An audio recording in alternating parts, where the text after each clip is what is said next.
Bonjour, ici Dr Frédéric Berriot, chiropraticien chez ABC Clinique Santé. Donc aujourd'hui, je vous donne quelques conseils pour la course à pied. Donc, le premier conseil que je peux vous donner, en fait, c'est d'éviter de courir toujours du même côté de la rue. Et, évidemment, vu que les routes sont inclinées sur les côtés, si vous courez toujours du même côté, ça fait en sorte qu'il y a une jambe qui va toujours être plus basse que l'autre, et en fait, ça peut vous amener des problèmes qui peuvent se développer au niveau des genoux, au niveau des hanches ou au niveau du bas du dos. Donc, pour éviter tout ça, on essaie d'alterner un petit peu les côtés de la route sur lesquels on court.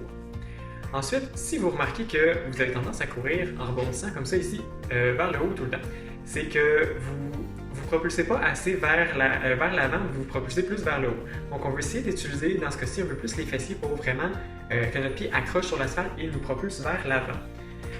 Ensuite, si vous remarquez quand vous courez que vous commencez à être de plus en plus fatigué puis votre technique change un petit peu puis qu'elle devient de moins en moins bonne, en fait, ça peut être une bonne idée de prendre une pause, simplement de commencer à marcher parce qu'on veut éviter que la posture de course qui commence à être un petit peu plus saccadée amène des problèmes mécaniques qui perdurent plus dans le temps. Donc, on essaie de soit prendre une pause pour se reposer un petit peu, soit marcher pour encore là récupérer. On essaie d'éviter de conserver une posture de course qui est un peu changeante.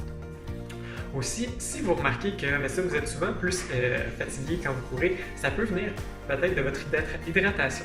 Donc évidemment, on veut s'assurer d'être bien hydraté avant l'activité physique pour éviter de se fatiguer durant.